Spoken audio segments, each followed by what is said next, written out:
Assalamualaikum warahmatullahi wabarakatuh. Salam sejahtera untuk kita semua. Ya, kembali lagi. Ya. Pada video kali ini saya akan membahas tentang bentuk-bentuk atau jenis serangan, ya, atau attack, ya, pada keamanan jaringan atau jaringan komputer. Ya. Ya, jadi jenis serangan atau attack menurut William Stelling, ya, jadi sumber dari jenis-jenis serangan ini kita kutip dari buku, ya, karangan William Stelling.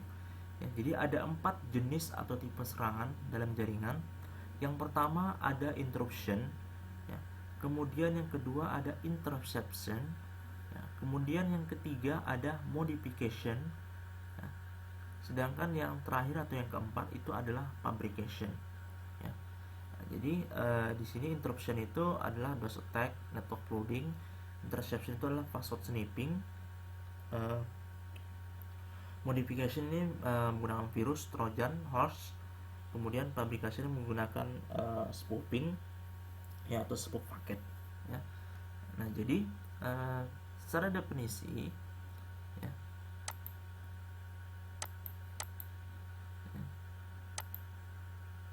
jadi secara definisi interruption itu adalah mencegah, ya, mencegah suatu paket, ya, yang dikirim.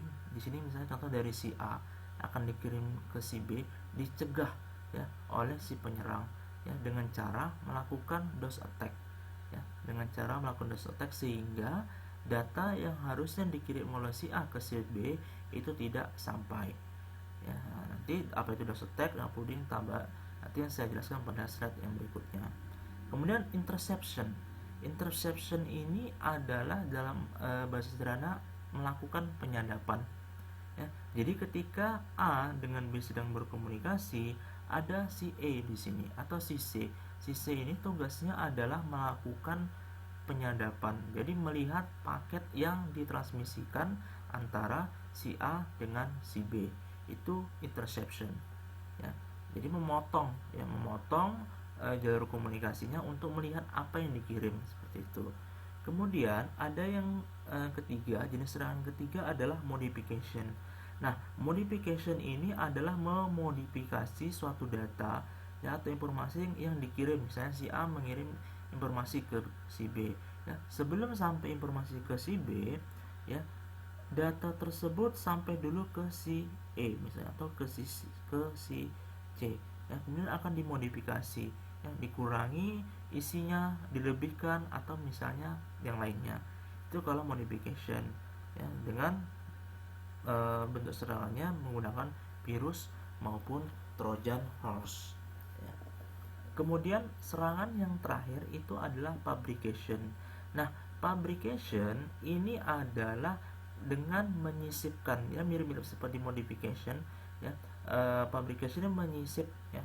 Jadi menyisipkan informasi tambahan ataupun suatu program tertentu ke dalam file atau informasi yang akan kita kirim, ya. Jadi bisa juga fabrication ini, ya, ketika misalnya si B mengharapkan data dari si A, ternyata data itu bukan dari si A, tapi data tersebut yang memberi adalah si C, di mana data tersebut sudah berisi file-file ataupun misalnya kode-kode tertentu yang bisa merusak sistem yang dimiliki oleh si B, atau bisa melakukan penyadapan, spyware, dan lain sebagainya. Nah, jadi itu bentuk-bentuk jenis serangan pada jaringan komputer. Kita lihat secara menyeluruhnya, ya. Jadi interruption attack ini contohnya denial of service, ya. Denial of service atau DOS attack biasanya akan menghabiskan bandwidth, ya, atau network loading, ya, memungkinkan untuk spoofed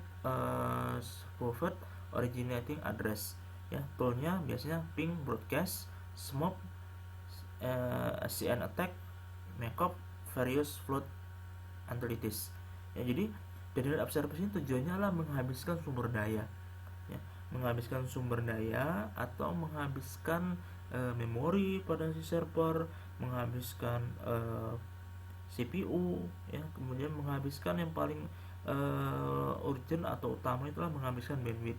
Kan ketika server dijalankan untuk melayani setiap permintaan yang ada itu membutuhkan yang namanya bandwidth, ya.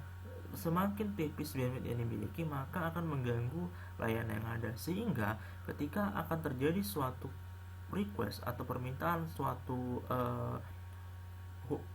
koneksi ya dari user yang sah, akan terhambat, akan terpotong, dia tidak akan sampai komunikasinya seperti itu. Nah, proteksi yang bisa kita lakukan ya itu biasa menggunakan firewall atau bisa menggunakan filtering ya, seperti itu ya, untuk memproteksi serangan denial of service. Kemudian interception ya, interception ini biasa bentuk serangnya adalah sniping ya, sniping dengan cara mengcapture ya sniffer to capture password and other sensitive information ya. Jadi mensniffer ataupun menyadap, mengcapture ya, mengambil atau melihat data password dan other sensitive information atau informasi-informasi sensitif yang lainnya. Nah, caranya dengan menggunakan software, biasanya menggunakan Wireshark.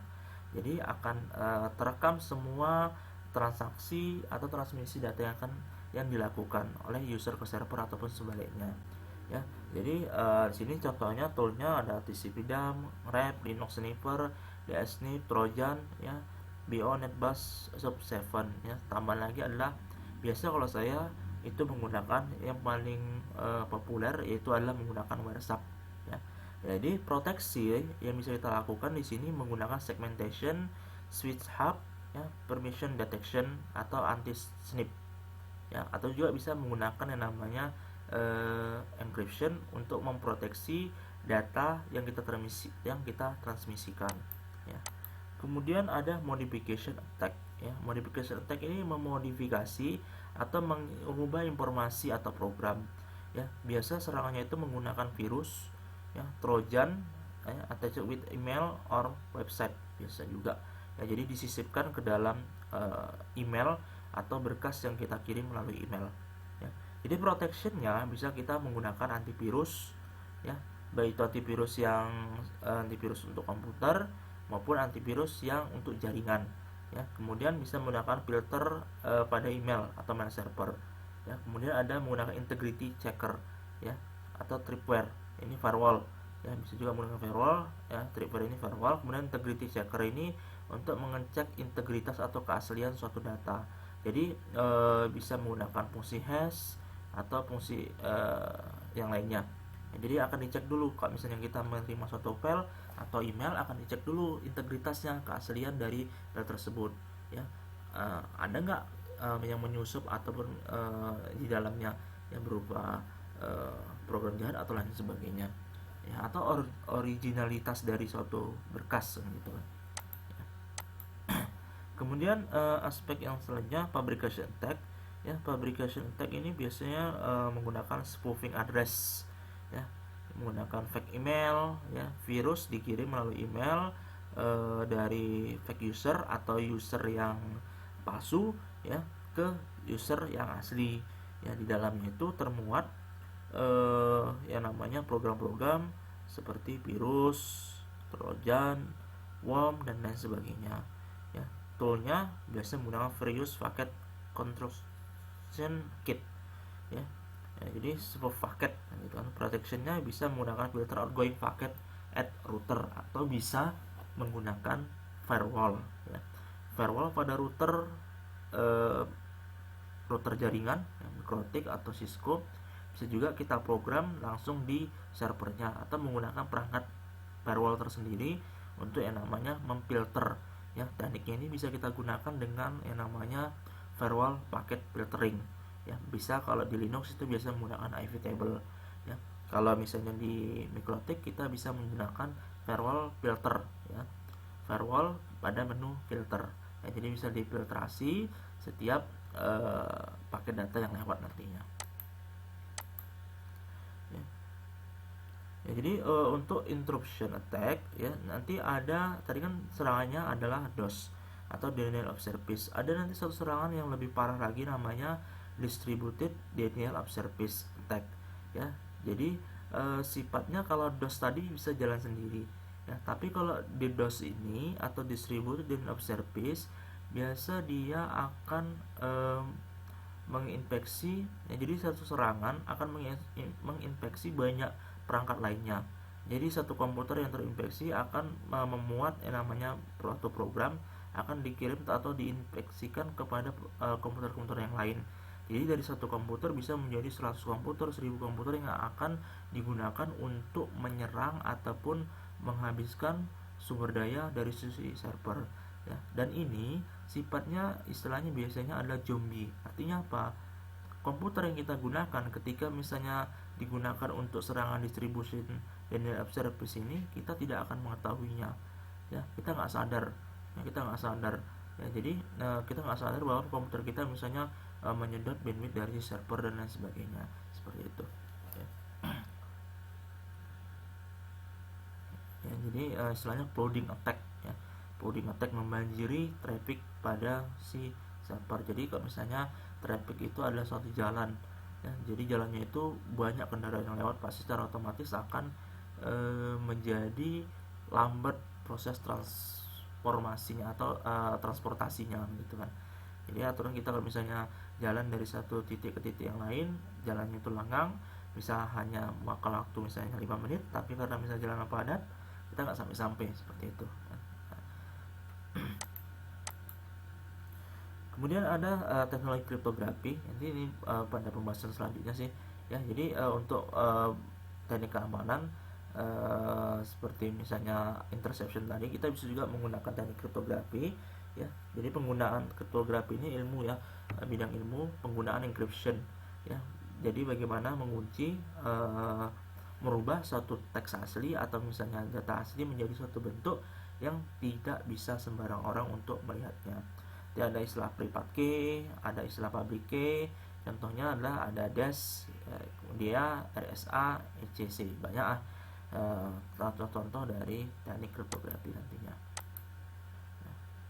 Ya, mempelajari cracker ya, orang yang niatnya ini merusak dari sistem kita. Jadi menganalisa kelemahan sistem kita, kemudian tujuannya adalah untuk merusak atau mengambil keuntungan tertentu ya. Ada baiknya mengerti perilaku perusak yang gitu kan, supaya kita juga bisa dengan kita mengetahui perilakunya, kita bisa membuat antinya gitu. Siapa mereka, apa motifnya, bagaimana cara masuk ke dalam sistem, apa yang dilakukan setelah masuk, itu juga harus kita ketahui, supaya dari poin-poin ini kita bisa membuat gimana sistem pertahanan yang baik ya, untuk menangani yang namanya si perusak ini kan gitu ya. Jadi dari hacking expose ya, jadi metodologinya itu ada target acquisition and information gathering, adalah mengumpulkan informasi, initial access ya, berusaha untuk mendapatkan akses, privilege escalation ya, mempertahankan akses dan sebagainya. Kemudian ada covering track ya, membersihkan sistem log ataupun jejak yang ditinggalkan. Dan ada install backdoor. Nah, backdoor ini berfungsinya adalah sebagai jalan masuk. Jadi dia menciptakan suatu program, memasukkan suatu program yang berfungsi untuk nanti kemudian hari ya, atau di kemudian waktu dia dapat lagi mengakses si server atau si sistem yang kita miliki ya. Jika semua gagal, lakukan yang namanya DOS attack ya. Jadi target informasinya nggak dapat, akses nggak dapat, semua nggak dapat, nggak bisa, tinggal lakukan DOS attack. Ini yang paling gampang, serangan yang paling gampang. Tinggal mengasih request yang banyak ke server, lakukan banyak request ke server. Contohnya adalah dengan melakukan ping update gitu kan. Jadi seperti itu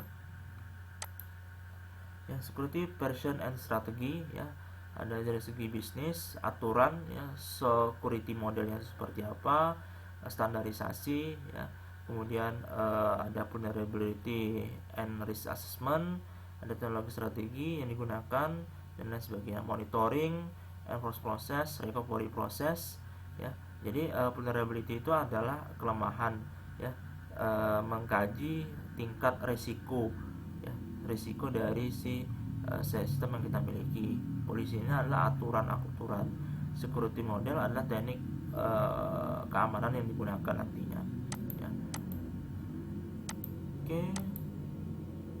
Jadi pengamanan menyeluruh harus meliputi dari segi people ya. Ini people ini ada baiknya kalau misalnya yang berurusan dengan jaringannya, seperti administratornya, atau misalnya security engineeringnya, ya harus awareness, ya harus juga lebih teliti. Kemudian harus dari skillnya juga harus ditingkatkan, ya harus ditingkatkan. Kemudian dari segi proses, security as part of business process, ya prosesnya itu sebagaimana ya dari sistem yang kita miliki.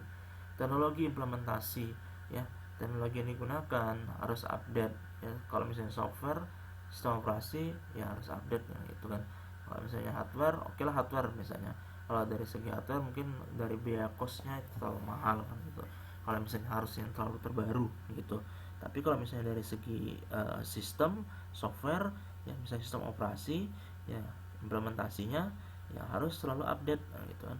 Dari programming, jangan misalnya ini udah tahun 2020 tapi misalnya programmingnya PHP-nya masih menggunakan PHP yang lama, sedangkan untuk yang sekarang sudah banyak menggunakan PHP 5 minimal, atau misalnya udah PHP 7 gitu. Jadi supaya meningkatkan dari segi keamanan dari server ataupun service yang kita miliki, ya. Atau bisa juga kita menggunakan dengan yang namanya pengamanan berlapis, ya dengan menggunakan banyak firewall, ya. Jadi bisa kita lihat ini di contohnya sederhana. Ini pengamanannya menggunakan firewall, protect access to web server, protect access to SQL-nya atau database. Jadi untuk orang akses ke web server ada proteksinya tersendiri, ada keamanannya, ya. Kemudian ketika misalnya mau mengakses database-nya, ya web server akan mengakses database juga harus melewati sistem proteksi keamanan. Jadi pengamanan berlapis. Ini ada juga di sini bisa kita lihat ada IDS, ya, IDS atau Intrusion Detection System, untuk mendeteksi apabila misalnya di salah satu koneksinya, ya di salah satu jalur koneksinya terdapat sesuatu yang mencurigakan, seperti itu. Ini contoh pengamanan berlapis. Jadi bisa menggunakan firewall dan juga menggunakan IDS secara berlapis. Jadi di web server yang ada, di database-nya ada lagi yang namanya firewall, ya seperti itu. Ya, oke, itu aja untuk video kita kali ini, ya. Sampai ketemu di video selanjutnya, ya. Cukup sekian, terima kasih. Wassalamualaikum warahmatullahi wabarakatuh.